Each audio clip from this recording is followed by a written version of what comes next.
Into the pit. The dead possum's still there. Oswald was looking out of the passenger window at the gray, furry corpse on the side of the road. Somehow it looked even deader than it had yesterday. Last night's rain hadn't helped. Nothing looks deader than a dead possum, Oswald's dad said. Except this town, Oswald mumbled, looking at the boarded up storefronts and the display windows, which were displaying nothing but dust. What's that? Dad said. He was already wearing the stupid red vest they put him in when he worked the Daily Center at the snack space. Oswald wished he'd wait to put it on until after he dropped him off at school. This town, Oswald said, louder this time. This town looks deader than a dead possum. His dad laughed. Well, I don't guess I can argue with that. 3 years ago, when Oswald was 7, there had actually been stuff to do there: a movie theater, a game and a card store, an ice cream shop with amazing waffle cones. But then, when the mill had closed, the mill had basically been the reason the town existed. Oswald's dad had lost his job, and so had different hundreds of other kids' moms and dads. Lots of families had moved away, including Oswald's best friend Ben and his family. Oswald's family had stayed because his mom's job at the hospital was steady and they didn't want to move far away from grandma. So Dad ended up with a part time job at the snack space, which paid $5 an hour less than he had at the mill, and Oswald watched the town die. One business after another shut down, like the organs and a dying bike, because nobody had the money for movies or games or amazing waffle cones anymore. Are you excited it's the last day of school? Dad asked. It was one of those questions adults always ask. Like, how was your day and did you brush your teeth? Oswald struggled, I guess, but there's nothing to do with Beth gone. School's boring, but home's boring too. When I was 10, I wasn't home in the summer until I got called in for supper, Dad said. I rode my bike and played baseball and got into all kinds of trouble. Are you saying I should get in trouble? Oswald said. No, I'm saying you should have fun. Dad pulled into the drop off line in front of Westbrook Elementary. Have fun. He made it sound so easy. Oswald walked through the school's double doors and ran smack into Dylan Cooper, the last person he wanted to see. Oswald was apparently the first person Dylan wanted to see, though, because his mouth spread a wide grin. Dylan was the tallest kid in 5th grade and clearly enjoyed looming over his victims. Well, isn't it Oswald the Ocelot? He said. He grinned, spreading impossibly wider. That one never gets old, does it? Oswald walked past Dylan and was relieved when his tormentor chose not to follow him. When Oswald and his 5th grade classmates were preschoolers, there was a cartoon on one of the little kid channels about a big pink ocelot named Oswald. As a result, Dylan and his friends had started calling him Oswald the Ocelot on the first day of kindergarten and had never stopped. Dylan was the kind of kid who picked on anything that made you different.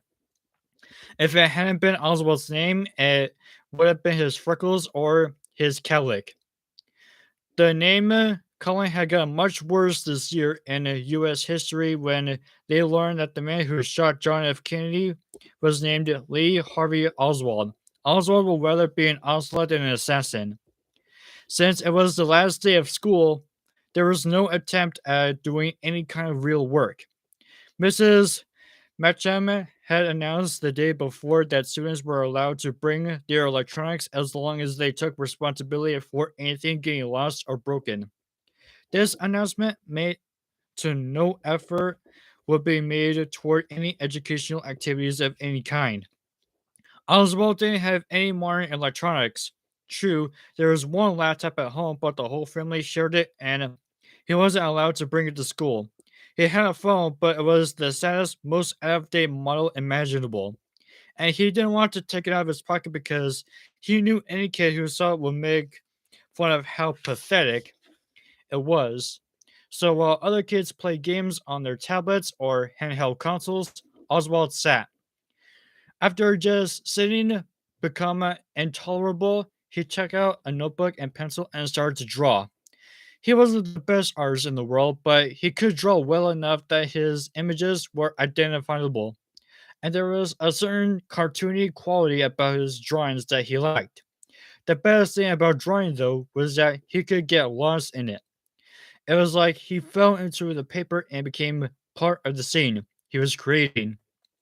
It was a welcome escape. He didn't know why, but lately he had been drawing mechanical animals, bears, bunnies, and birds.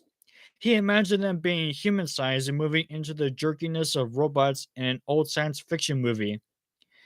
They were furry on the outside, but the fur covered a hard metal skeleton filled with gears and circuits. Sometimes he drew the animals' exposed metal skeletons or sketched them with the fur peeled back to show some of the mechanical workings underneath. It was a creepy effect, like seeing a person's skull picking out from beneath the skin. Oswald was so immersed in his drawings that he was startled when Mrs. Mitchum turned off the lights to show a movie. Movies always seemed like a teacher's final act of desperation on the day before break, a way to keep the kids quiet and relatively still for an hour and a half before settling them loose for the summer. The movie Mrs. Mitchum chose was, in Oswald's opinion, too babyish for a roomful of fifth graders. It was about a farm with talking animals, and he had watched it before, but he watched it again because, really, what else did he have to do? At recess, kids stood around tossing a ball back and forth and talking about what they were going to do over the summer. I'm going to football camp. I'm going to baseball camp. I'm going to hang out at my neighborhood pool. I'm going to stay with my grandparents in Florida. Oswald sat on a bench and listened. For him, there would be no camps and no pool memberships and no trips because there was no money. And he'd draw pictures, play his old video games that he already been 1,000 times, and maybe go to the library. If Ben was still here, it would be different. Even if they were just doing the same old stuff, they'd be doing it together, and Ben could always make Oswald laugh, riffing on old video game characters or doing a perfect impersonation of one of their teachers. He and Ben had no fun no matter what they did. But now a summer without Ben yawned before him, wide and empty. Most days, Oswald's mom worked from 12 p.m. until 12 a.m., so his dad had to make dinner. Usually, they got on frozen meals like lasagna or chicken pot pie, or on cold cuts and a potato salad from the snack space. Deli were still good enough to eat, but not good enough to sell. When Dad did cook, it was usually things that just required boiling water. While Dad got their dinner ready, Oswald's job was to feed Jinx, their very spoiled black cat. Oswald often thought that he used about the same amount of cooking skill in opening Jack's can of sticky cat food and his dad used in his dinner preparations. Tonight, Oswald and Dad were sitting down to plates of blue block, blue blocks mac and cheese and some canned corn his dad had zipped in the microwave. It was a very yellow meal. You know, I was thinking, Dad said, squirting ketchup onto his macaroni and cheese. Why did he do that? Oswald wondered. You know, you're old enough to stay home by yourself some, but I don't like the idea of you staying by yourself the whole day while your mom and I are at work. I was thinking you could ride into town with me in the mornings and I could drop you off at the library.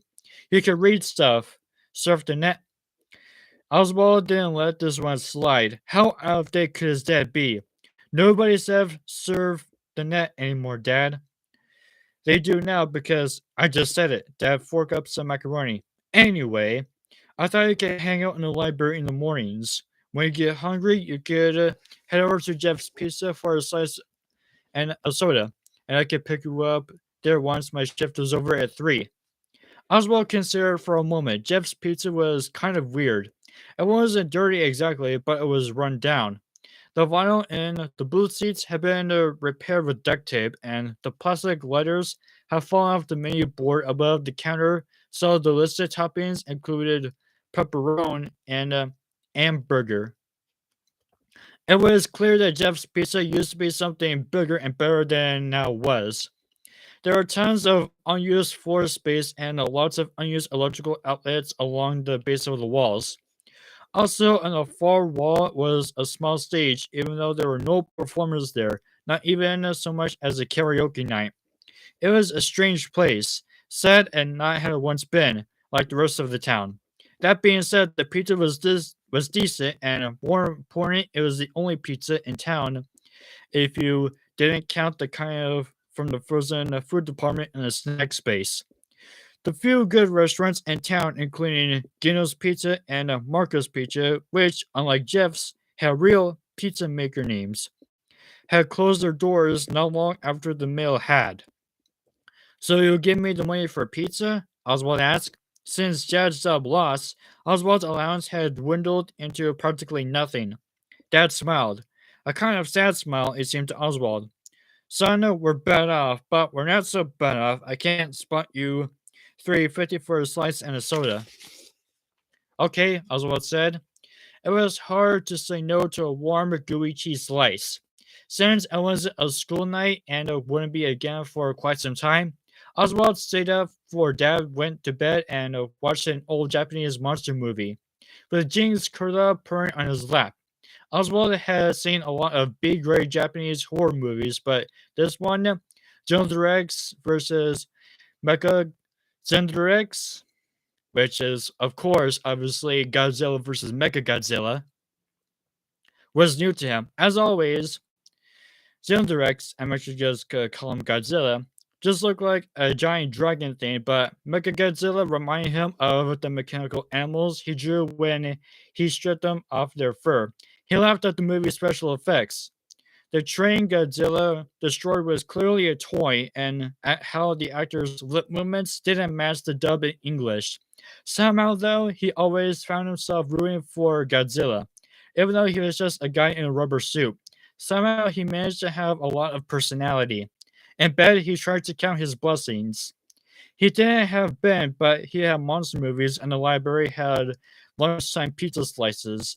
It was better than nothing, but it still wasn't going to be enough to keep him going all summer. Please, he wished, his eyes closed tonight.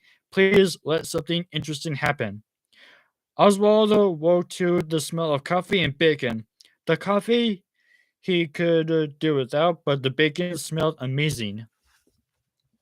Breakfast meant time with his mom, often the only time he got with her until the weekend. After one necessary stop, he hurried down the hall to the kitchen. Well, look at that. My raisin sixth grade has risen. Mom was standing over the stove in her fuzzy pink bathrobe, her blonde hair pulled back into a ponytail, flipping, oh, yum, are those pancakes? Hi, Mom. She opened her arms. I demand a morning hug. Oswald sighed like it annoyed him, but he went over and hugged her. It was funny. With Dad, he always said he was too old for hugs, but he never turned down his mom's open arms. Maybe it was because he didn't get to spend much time with her during the week. While he and Dad spent so much time together, they sometimes got on each other's nerves. He knew Mom missed him and felt bad for having to work such long hours. But he knew also that since Dad's job at the snack space was just part time, Mom's long hours were most of the reasons the bills were getting paid. Mom always said that the adult life was a fight between time and money. The more money you earned to spend on bills and necessities, the less time you got to spend with your family. It was a difficult balance. Oswald sat down at the kitchen table and thanked his mom when she poured his orange juice. First day of summer break, huh? Mom went back to the stove to scoop up a pancake with her spatula. Uh huh. He probably should have tried to sound more enthusiastic, but he couldn't muster the energy. She slid the pancake onto his plate and then served him two strips of bacon. Not the same without Ben, huh? He shook his head. He wasn't going to cry. Mom ruffled his hair. I know, it's a bummer, but hey, maybe a new friend will move to town. Oswald looked at her hopeful face. Why would anybody move here? Okay, I see your point, Mom said, piling on another pancake. But you never know. Or maybe somebody cool already lives here. Somebody you didn't even know yet. Maybe, but I doubt it, Oswald said. These pancakes are great though. Mom smiled and ruffled his hair again. Well, I've got that going for me anyway. Do you want more bacon? If you do, you grab it before your dad gets in here and vacuums it all up. Sure, it was Oswald's personal policy never to refuse more bacon. The library was actually kind of fun. He found the latest book in a science fiction series he liked and a manga that looked interesting, as always. He had to wait forever to use the computers because they were all taken by people who looked like they had no place else to be. Men with scraggly beards wearing layers of ratty clothing, two thin women with sad eyes and bad teeth. He waited his turn politely, knowing that some of these people use the library for shelter during the day, then spend the night on the streets. Jeff's pizza was as weird as he remembered. The big empty space beyond the booths and tables was like a dance floor where nobody danced. The walls were painted a pale yellow, but they must have been used cheap paint or only one coat because shapes of whatever had been on the walls before they were still visible. It had probably been some kind of more with people or animals, but now it was just shadows behind a thin veil of yellow paint. Oswald sometimes tried to figure out what the shapes were, but they were too blobby to make out. Then there was the stage that never got used, standing empty but seemingly waiting for something. Though a feature even weirder than the stage lay on the back right corner, it was a large rectangular pen surrounded by yellow netting, but it had been ripped off with a sign that said "Do not use." The pen itself was filled with red, blue, and green plastic balls that had probably colored once, but were now faded and fuzzy with dust. Oswald knew that ball pits had been popular features in kiddie playlands, but had largely disappeared because of concerns about hygiene. After all, who was going to disinfect all those balls? Oswald had no doubt of a ball pits had been popular when he was little. His mom would have let him play in one. As a licensed practical nurse, she was always happy to point out places she found to be too germy to play in, and when Oswald would complain that she never let him have any fun, she'd say, "You know what's not fun? Pink eye." Except for the empty stage and the ball pit, the strangest features in Jeff's pizza was Jeff himself. He seemed to be the only person who worked there, so he took both orders at the counter and made the pizzas. But the place was never crowded enough that this was a problem. Today, like all other days, Jeff looked like as if he hadn't slept in a week. His dark hair was sticking up in weird places, and he had alarming bags under his bloodshot eyes. His apron was stained with both recent and ancient tomato sauce. "What can I get you?" he asked Oswald, sounding bored.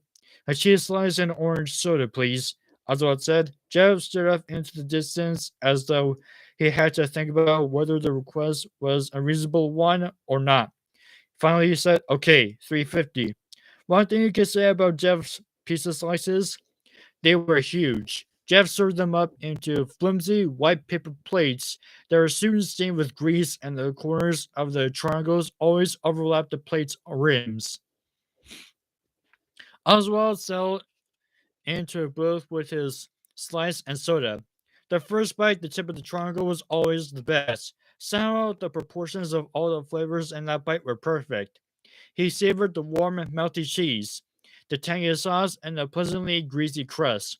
As he ate, he looked around at the few other customers. A pair of mechanics from the oil change place had folded up their pepperoni slices and were eating them like sandwiches.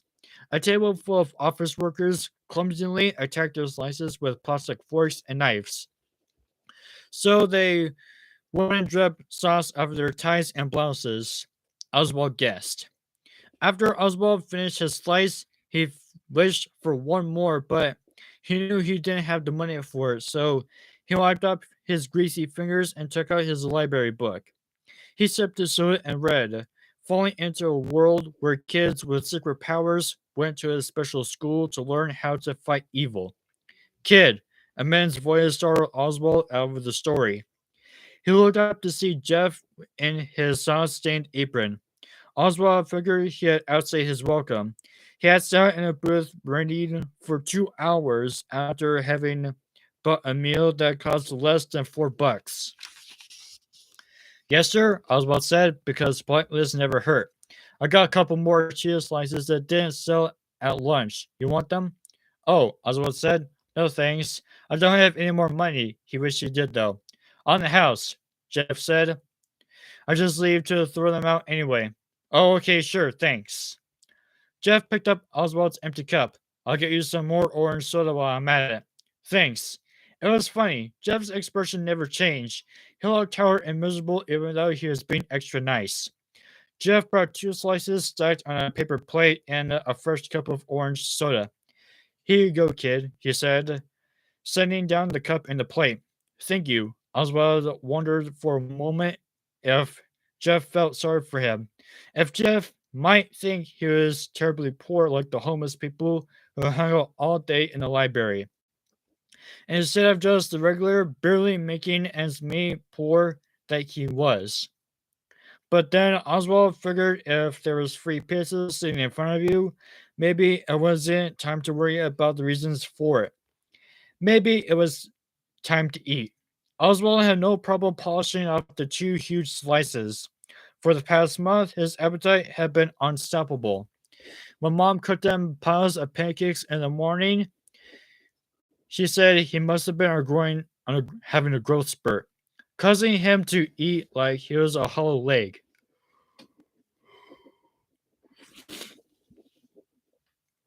His phone vibrated in his pocket the second he sucked down the last of his soda. He looked at his dad's text. We'll be out front at Jeff's in 2 minutes. Perfect timing. It had been a good day. The days at the library and Jeff's pizza started to add up. The first couple of weeks had been great, but now the library didn't have the next book in the series he was reading, and he had grown bored with his online fantasy game, which, while advertised as free, now wouldn't let him advance any further without paying money. He had gotten tired of not having anybody his age to hang out with. He hadn't gotten tired of pizza yet, but he was starting to imagine what he might in the future. Tonight was family fun night, a one night a week event varied depending on Mom's work schedule. Back when the mill was still open, family fun night meant dinner in a restaurant, pizza or Chinese or Mexican. After the meal, they do some fun activity together. They go to the movies if some kid friendly was playing, if something kid friendly was playing, but if not, they go to the bowling alley or to the roller rink where Mom and Dad had used to go on dates when they were in high school. Mom and Dad were great skaters, and Oswald was terrible, but they skate on either side of him, holding his hands and keeping him up. They usually top off their evening with a waffle cone at the ice cream place downtown. Oswald and Mamba will make fun of Dad no matter what ice cream flavors were available. He always got vanilla. Since the mill closed down, though, family fun night had turned to an at-home affair. Mom would make something for dinner that was easy but festive, like tacos from a mix or hot dogs. They eat and then play board games or watch a movie they rented from Redbox. It was still fun, of course, but sometimes Oswald wished aloud for the old days of seeing new movies at the theater and having waffle cones after. And Dad had to remind him that the important thing was that they all got to spend time together. Sometimes, when the weather was nice, they have a family fun night. They pack a picnic of cold cuts and salad courtesy of the snack space and head over to the state park. They eat their dinner at a wooden table and watch the squirrels and birds and raccoons. Afterward, they go for a walk on one of the hiking trails. These outings were always a nice change, but Oswald was also aware of why these were the only family fun nights that never got them out of the house. Picnics were free. Tonight they were staying in. Mom had made spaghetti and garlic bread. They had played a game of Clue, which Mom won as she usually did, and now they were piled up on the couch together in their pajamas with a huge bowl of popcorn between them, watching a remake of an old science fiction movie. Once the movie was over, Dad said, "Well, that was pretty good, but not as good as the real version." "What do you mean, the real version?" Oswald said. "That was the real version." "Not really," Dad said. "I mean, it was set in the same universe as the real version, but it was kind of a cheap knockoff of the one that came out when I was a kid." Dad always had to be so opinionated, he could never just watch something and enjoy it. "So the best movies were always the ones that you watched when you were a kid?" Oswald said. "Not always, but in this case, yes." Dad was suddenly in. Oswald could tell for one of his favorite things, a good argument. "About the special effects in the original stink," Oswald said. "All those puppets and rubber masks." "I'll take a puppet or model over CGI any day," Dad said, leaning back on the couch and propping his feet on the coffee table. "That stuff is so slick and fake. It's got no warmth, no texture, and besides, you look like those old Godzilla movies, and the special effects of those were terrible." "Yeah, but I watch those to make fun of them," Oswald said, even though he really did think Godzilla was pretty cool. Mom came in from the kitchen with bowls of ice cream. Not as good as the waffle cone place, but nothing to turn your nose up at either. "Okay, if you guys don't cut out the nerd argument, I'm going to pick the next movie we watch, and it's going to be a romantic comedy." Oswald and his dad shut up immediately. "That's what I thought," Mom said, passing around the bowls of ice cream. As Oswald was lying in bed sketching his mechanical animals, his phone vibrated in his nightstand. There was only one person other than his parents who ever texted him. "Hey," Ben had typed on the screen. "Hey, back," Oswald typed. "How's your summer?" "Awesome. At Myrtle Beach for a vacation. It's so cool. Arcades and mini golf everywhere." "Jealous," Oswald typed, and he meant it. A beach with arcades and mini golf really did sound awesome. "Wish you were here," Ben typed. "Me too."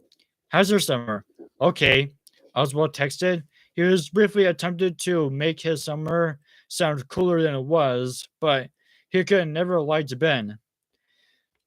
"Being been to the library a lot, lunched at Jeff's Pizza. That's all?"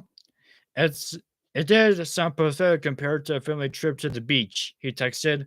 "Pretty much, yeah." "I'm sorry," Ben texted, and then that pizza place is creepy. They chatted a little while longer, and although Oswald was happy to hear from Ben, he was also sad that his friend was so far away and having such a good time without him. Monday morning, and Oswald was in a bad mood. Even his mom's pancakes didn't help. In the car, Dad turned up the radio too loud. It was some stupid song about a tractor. Oswald reached for the knob and turned it down. "Hey dude, driver picks the music. You know that," Dad said. He turned the awful song back up even louder. "It's bad music," Oswald said. "I'm trying to save you from yourself." "Well, I don't like those video game songs you listen to," Dad said. "But I don't just barge into your room and turn them off." "Yeah," Oswald said, "but I don't force you to listen to them either." Dad turned the radio down. "What's with the attitude, son? Whatever's bothering you, it's not just that I like country music." Oswald didn't feel like talking, but clearly he was being forced to. At once he opened his mouth. He was surprised to feel complaints erupting from him like lava from a volcano. "I'm tired of every day being exactly the same. Ben texted me yesterday. He's at Myrtle Beach having an awesome time. He wanted to know what I was doing, and I told him I was going to the library and Jeff's Pizza every day. And you know what he texted back? 'I'm sorry, and that pizza place is creepy.' Dad sighed. 'I'm sorry, we can't go on vacation and have an awesome time, Oz. Things are hard right now where money's concerned. I'm sorry it affects you. You're a kid. You shouldn't have to worry about money. Um, I'm hoping they'll move me to a full time at the store in the fall. That'll help a lot. And if I get promoted to daily manager, it'll be another $1.50 an hour. Oswald knew he shouldn't say what he was about to say, but here he went anyway. Ben's dad got a job that pays even better than his old job at the mill. Dad tightened his grip on the steering wheel. Yeah, well, Ben's dad had to move 500 miles away to get that job. His voice sounded tight, as tight as his grip on the wheel, and Oswald could tell his jaw was clenched. Your mom and I talked a lot about it, but we decided not to move, especially with your grandma living here and needing help sometimes. This is our home, kiddo, and things aren't perfect, but we just have to make the best of them.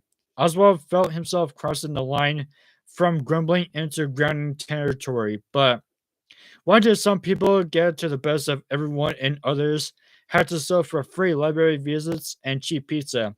And so every day had to toss me on the street like garbage. If this is the best things, I hate to see the worst. Now, son, don't you think that's a little dramatic? Oswald didn't stick around to hear the rest of his dad's criticisms. He got out of the car and slammed the door. His dad sped away, probably glad to get rid of him. Just as he predicted, the library still didn't have the book he wanted. He flipped through a few magazines, the kind of which exotic jungle animals, which he usually liked, but they weren't doing much for him today. When his turn came for a computer, he pulled uh, he put on his earbuds and watched some YouTube videos, but he wasn't in a good enough mood to laugh. At lunchtime, he sat in Jeff's Pizza with his slice and soda. Every day, a cheese slice.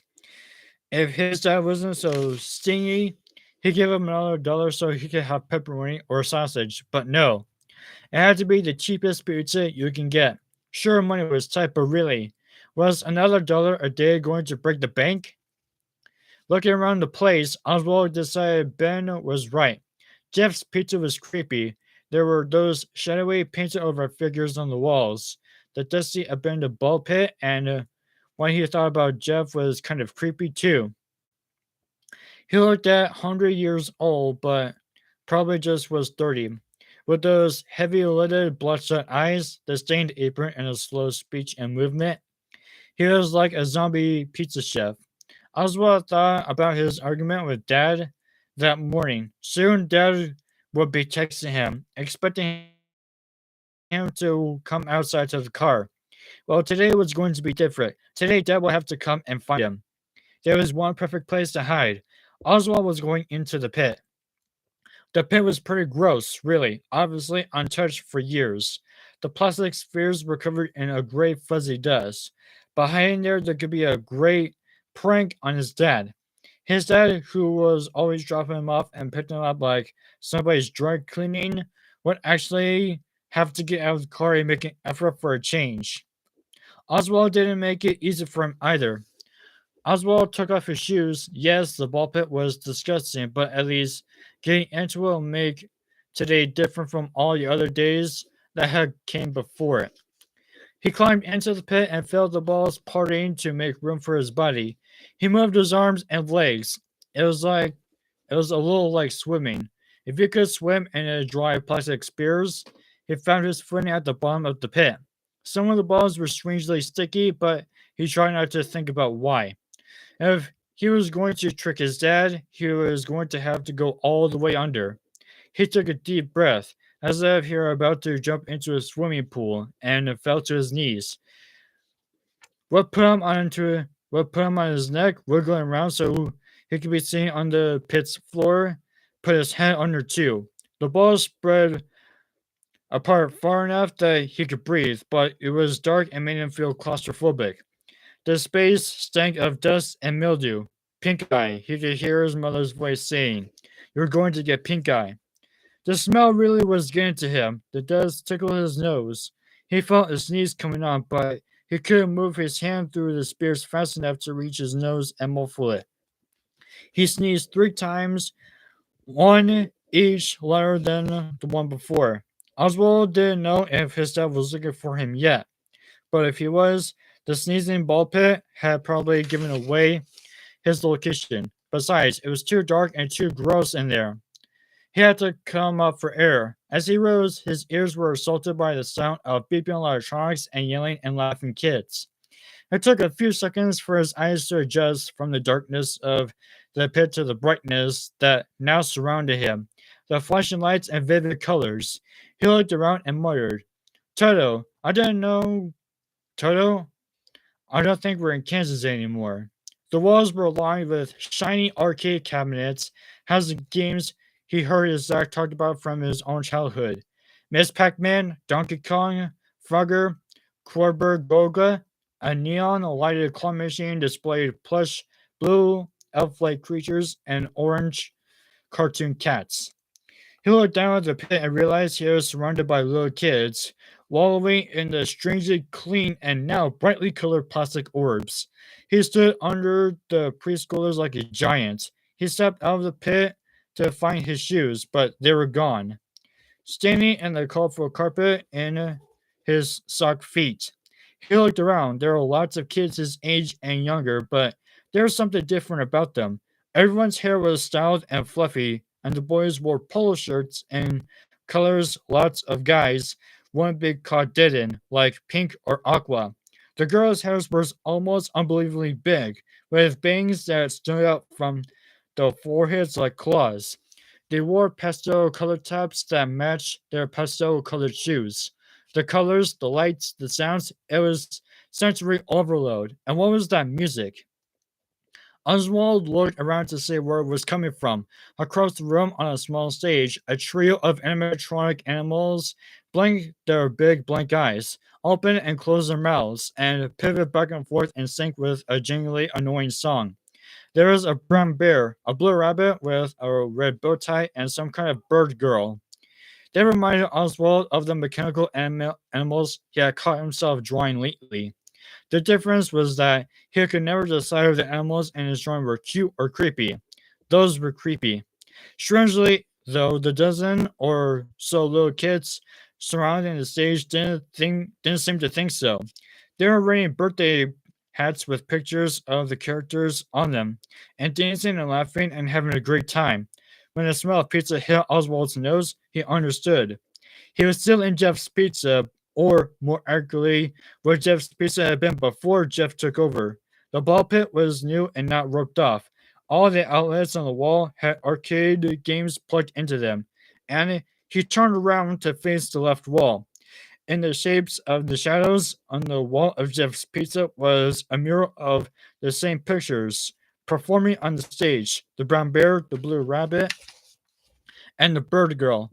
Below their faces were the words Freddy Fazbear's Pizza. Oswald's insides turned into ice water. How had this happened? He knew where he was, but he didn't know when it was or how he got there. Somebody bumped into him and he jumped more than normal since he felt physically contact. This must not be a dream. He couldn't decide if the fact was good news or not. Sorry, dude, the kid said. He was about Oswald's age and he was wearing a light yellow polo with the collar turned up, tucked into what looked like a pair of dad jeans. The white tennis shoes he had worn were huge, like clown shoes. He looked as if he had spent a long time fixing his hair. Are you okay? Yeah, sure, Oswald said. He wasn't sure he was okay, actually, but he didn't know how to begin to explain his situation. I haven't seen you before, the kid said. Yeah, Oswald said, trying to figure out an explanation that wouldn't sound too weird. I'm just visiting here, staying with my grandma for a few weeks. This place is great, though. All these old games. Old games? The kid said, raising his eyebrow. You're joking, right? I don't know about where you're from, but Freddy's has the newest games around here. That's why the lines to play them were so long. Oh, yeah, I'm just kidding, Oswald said, because he couldn't think of anything else to say. He had heard his dad talk about playing a lot of these games when he was a kid. Absurdly hard games, he said, in which he had wasted many hours and many quarters. I'm Chip, the kid said. running his fingers through his puffy hair. Me and my buddy Mike hit on at a tall black kid wearing huge eyeglasses and a shirt with eyed, wide red and blue stripes. We're about to play some skee ball. Want to come with? Sure, Oswald said. It was nice to hang out with some other kids, even though they seemed like to be kids from another time. He didn't think this was a dream, but it sure was a weird one. You got a name? Mike said, looking at Oswald like he was some kind of strange specimen. Oh, sure, I'm Oswald. He had been too worried out to remember to introduce himself. Mike gave him a friendly slap on the back. Well, I've got to warn you, Oswald. I'm a beast at skee ball, but I'll go easy on you since you're new here. Thanks for having mercy on me, Oswald said. He followed them to the skee ball area. On the way, they passed somebody in a rabbit suit that looked like a yellow version of the animatronic rabbit on the stage. Nobody else seemed to be paying attention to the rabbit guy, so Oswald didn't say anything. It was probably a Freddy Fazbear's employee dressed up to entertain the little kids at the birthday party. Mark wasn't kidding about the being a beast at skee ball. He easily beat Chip and Oswald 3 times, but he was a good sport and they spent the whole time joking around. It felt good being included, but after another couple of games, Oswald started to worry. What time is it really? How long has Zeb been looking for him? And how was he going to get back to his real life? Sure, he wanted to give Dad a little scare, but he didn't want to scare the old man so much he got the police involved. Hey guys, I better run, Oswald said. My grandma, he almost said, just texted me, but realized Chip and Mike would have no idea what he was talking about. Whatever this was, there were no cell phones. My grandma's supposed to pick me up in a few minutes. Okay, dude. Maybe we'll catch you later, Chip said. And Mike gave a little nod and wave. Oswald left his companions, stood in a corner in his sock feet, and wondered what to do. He was having some kind of magical experience. He was late getting back, and he was missing his shoes. He was like some kind of mixed up guy Cinderella. How to get back? He could walk out in the front door of Freddy Fazbear's, but where could it take him? It might be the right place to find his dad's car waiting, but it wasn't the right time. Not the right decade, even. Then it dawned on him. Maybe the way out was the same way he got in, at the ball pit. A mom was telling her 2 little kids it was time to leave. They tried to argue with her, but she turned down on her stern mom voice and threatened them an early bedtime. Once they got out, he got in. He sank beneath the surface before anybody could see that kid over the height limit was in the ball pit. How long to stay under? Randomly, he decided to count to 100, then stand. He rose to his feet and found himself standing in the dusty, roped off ball pit at Jeff's Pizza. He climbed out and found his shoes right where he left them. His phone vibrated in his pocket, took it out, and read, "We'll be there in 2 minutes." How no time passed at all? He headed out the door and Jeff called. "See you, kid," behind him. "This looks great, Mom," Oswald said, sparing a sausage linked with his fork. "You're in a good mood today," Mom said with a waffle into his plate. "Quite a contrast from yesterday when you were Mr. Grumpy Pants." "Yeah," Oswald said. "We're supposed to get my book in the library today." The statement was true, but it wasn't the reason Oswald was in a good mood. Of course, it wasn't like he could tell her the real reason. If you said, "I discovered a ball pit at Jeff's Pizza that lets me travel in time," Mom will be dropping the waffles and picking the phone to call the nearest child psychologist. Oswald picked up his phone at the library, but was too impatient to read it. He headed over to Jeff's Pizza, and as soon as it opened, it had a, op- op- mm. He headed over to Jeff's Pizza as soon as it opened at 11. Jeff was in the kitchen when he got there, so he made a beeline for the pit. He sharked off his shoes, stepped in, and sank into the depths. Since it seemed to work before, he counted to 100 before he stood. The animatronic band was playing some weird jingly song. that was partially drowned down by the beeping, blapping, and dinging of the variety of games. He wandered the floor and took in the video games, the whack-a-mole, the neon light token suckers that let you win some tickets, but probably not if you push the button at the right time. Older kids cried around the video games. Preschoolers climbed on the crayon colored play equipment. Pink Eye, Oswald thought, though he had no room to talk, the way he was diving into the ball pit these days. Everyone looked as if it had before. He even caught sight of the calendar hanging on the open office that opened him pinpoint the date 1985. Hey, it's Oswald. Chip was wondering a baby blue polo with his dad jeans and a giant Snickers this time. Not a hair on his head was out of place. Hey, Oz, Mike said. He was wearing a Back to the Future t shirt. Anybody ever call you that? Like the Wizard of Oz? They do now, Oz said, grinning. He had gone from having the loneliest summer ever to having two new friends and a nickname. True, all of these seemed to be happening in the mid 1980s, but why get hung up in the details? Hey, Chip said, we just ordered a pizza. Do you want to have some? We ordered a large, so there's more that we can eat. Speak for yourself, Mike said, but he was grinning. Okay, Chip said. How about I say it's more than we should eat? Want to join us? Oswald was curious how Freddy Fazbear's pizza compared with Jeff's. Sure, thanks. On the way to their table, they passed someone in the same yellow rabbit suit who was standing in a corner still as a statue. Chip and Mike either didn't see him or ignored him, so Oswald tried to ignore him as well. Why hide in the corner like that, though?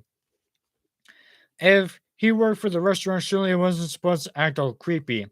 At the table, a young woman with big blonde hair and blue shadow served them a large pizza and a pitcher of soda.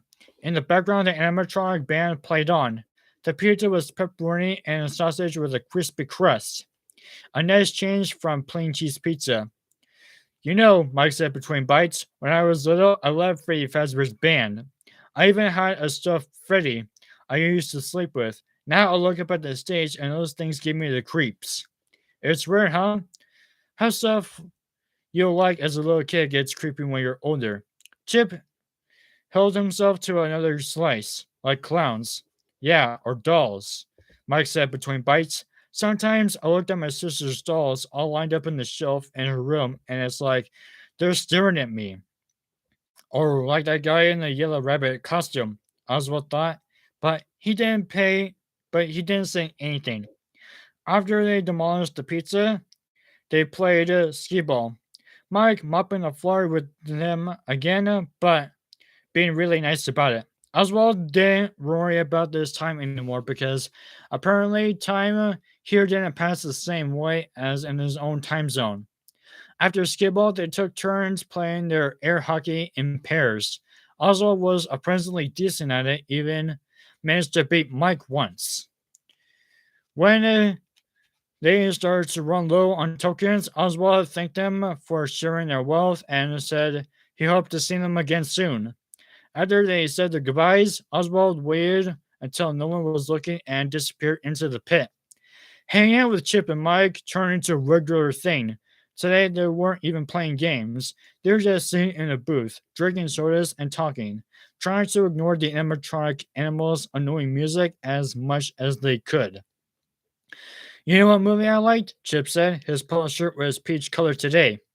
Oswald loved the guy, but really, didn't he own one shirt that wasn't the color of any Easter egg? The Eternal Song. Seriously? Mike said, pushing his huge glasses up on his nose. The movie was so boring. I was like, the Eternal Song is the perfect title for this movie because I don't think it was ever going to end. They all laughed, and then Chip said, what do you think of it, Oz? I ain't even seen that one, Oswald said. He has said that a lot when hanging out with Chip and Mike. Oswald always listened to them talk about movies and shows they like. When they mentioned one, he didn't know. He looked it up online when he got home. He made a list of 80s movies when he wanted to watch and checked the TV listings on the DVR to see when any of them might be showing. Oswald participated in Chip and Mike's conversations as he could. It was kind of like being a foreign exchange student. He sometimes had to fake his way through by smiling and nodding and being generally agreeable. Man, you need to get out more, Mike said. Maybe you could go out with the movies with Chip and me sometimes. That'll be cool, Oswald said, because what else could he say? Actually, I'm from a distant future, and I don't think I'm physically possible for me to see you any place but in Freddy Fazbear's in 1985. They both think that it was a joke on Mike because his favorite movie was Back to the Future. Name one movie you've seen that you really like. Chip said to Oswald, I'm trying to figure out what your taste is. Oswald's mind went blank. What was the movie from the 1980s? E.T.? E.T. Mike slapped the table laughing. E.T. was like 3 years ago. You really need to get out more. Do they not have movie theaters where you come from? They do, Oswald thought, and they had Netflix and PlayStation and YouTube and social media, but he didn't say it. Of course, there was technology Chip and Mike talked about when he had the biggest knowledge of like VCRs and boomboxes and cassette tapes, and he constantly had to remind himself not to talk about things like cell phones and tablets and the internet.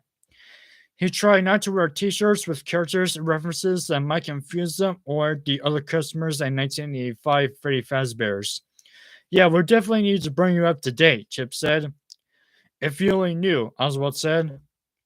Oswald thought. Hey, do you want to go play some games? Mike said. I feel like there's a skee ball calling me, but I promise I'll go easy on you guys. Chip laughed. No, you won't. You'll murder us. You guys go ahead, Oswald said. I think I'll just stay at the table. What, and watch the show? Mike said, nodding in the direction of the creepy characters on the stage. Is something wrong? If you suddenly decide to like Freddy Fazbear's music, we need to get you help fast.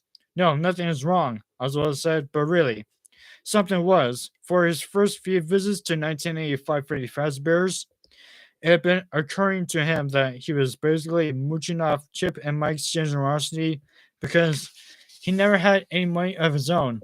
And even if he wasn't broke in his own time zone, it, would the money he brought from the present day even work in 1985? It was kind of pitiful being broke in 2 decades. Finally, he said, I just feel like I'm always taking your money because I never have any. Hey, dude, it's cool, Chip said. We haven't even noticed. Yeah, Mike said. We just figure your grandma never give you any money. I knew my grandma doesn't except when it's my birthday. They were being really nice, but Oswald still felt embarrassed. And if they had talked about his lack of money, that meant they had noticed it. How about I just go hang out with you while you play? Oswald said. When he stood up, he felt a strange heaviness on his pockets. Something in them was so heavy he felt like his jeans might fall down. He reached into his pockets and pulled out double handfuls of 1985 Freddy Fazbear's game tokens.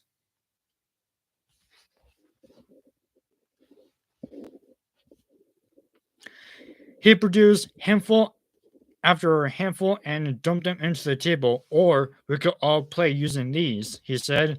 He had no idea how to explain the magic he had just occurred. I guess I forgot I was wearing these pants, the ones that had all the tokens in them. Chip and Mike looked a little confused, but then they grinned and started raking coins from the table into their empty soda cups. Oswald did the same. He decided to go just with the weirdness. He didn't know how the tokens got there, but then again, he didn't really know how he got there either.